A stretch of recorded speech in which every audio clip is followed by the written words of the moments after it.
Holly，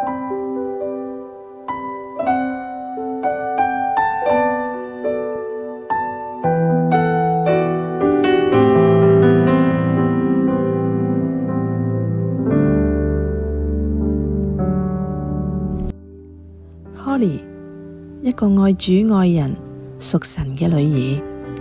Holly 好清楚神放喺佢生命上面嘅恩賜，不斷去盡心學習回應神所賜俾佢嘅恩賜。服侍神、服侍人，就係 Holly 而家最向往嘅生活。就等我哋一齊聽下佢嘅生命見證啊！我細個嘅時候，用而家嘅術語嚟講，我係一個 SEN 嘅小朋友。咁當時咧，最陪伴我所有孤獨嘅時間咧，就係一本畫簿。我喺畫畫嘅過程入邊，我可以感受到自己最有生存嗰個力量。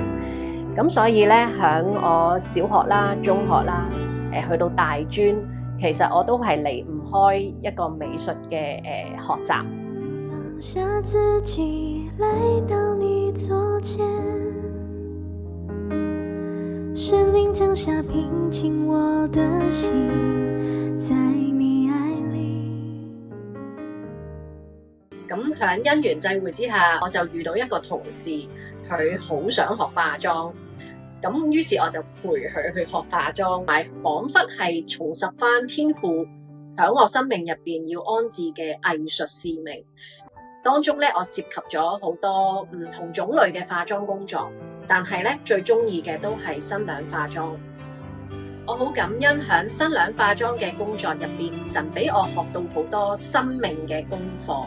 尤其是當你要陪伴一對嘅新人，由佢第一日揾你，一路直到佢結婚，當中咧其實可能經過一段好長嘅時間，佢哋咧可能會面對好多相處嘅問題啦，或者好多原生家庭嘅問題啦，或者係好多婚禮入邊好多籌備嘅問題、情緒嘅問題。呢一段嘅路咧，我發覺自己好中意陪伴住我嘅 clients 去行。咁喺當中，我會見到神咧係真係會藉住每一個我協助嘅機會咧，去讓我成為一個流通嘅管子啊，去將神嘅愛啦、關懷啦、包容啦，係無形之中咧去傳送咗出去俾我嘅clients。咁最大嘅轉捩點咧，其實就係去到疫情嘅時候，神就俾我心入邊有一個意念，就係不斷問自己，點解你可以做咗咁多年嘅新娘化妝師呢？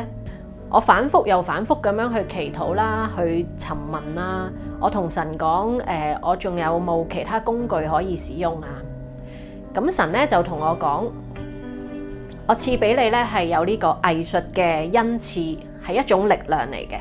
住呢一種恩賜去幫我去成就我嘅道路。當我可以投入我自己中意嘅工作，用呢一個力量去幫助人，去祝福人，去安慰人，成為同行者嘅時候呢，你就真真正正係用緊我賜俾你嘅恩賜，去為我嘅國、為我嘅事工去做嘢啦。咁好奇妙地呢，天父就喺疫情入邊，俾我遇到一個沙畫傳道人馬永章老師。咁係佢咧帶領我進入呢一個沙畫嘅世界入邊。當我第一堂上沙畫嘅時候咧，我已經知道係神將我服侍佢嘅使命放咗喺我人生下半場嘅跑道入邊啊！當我畫緊沙畫嘅時候，我嘅腦海一頁一頁咁樣去回想翻神叫我喺教育學院嗰5年嘅教導嘅訓練啦。神叫我喺20年陪伴我嘅新娘新郎佢哋嘅原生家庭行嘅嗰段日子，我見到人心嘅需要啦。去到呢一刻，我好中意投入呢個沙畫嘅世界。呢個世界入邊，我見到有神，有我，有其他嘅人，有其他嘅事。原來神真係會叫我哋萬事互相效力，改變人心，叫愛神愛人嘅人呢，得着愛同埋關懷嘅益處，從而生命得到改變。我嘅人生使命宣言：以藝術成為別人生命嘅同行者，走在積極正向合神心意的道路。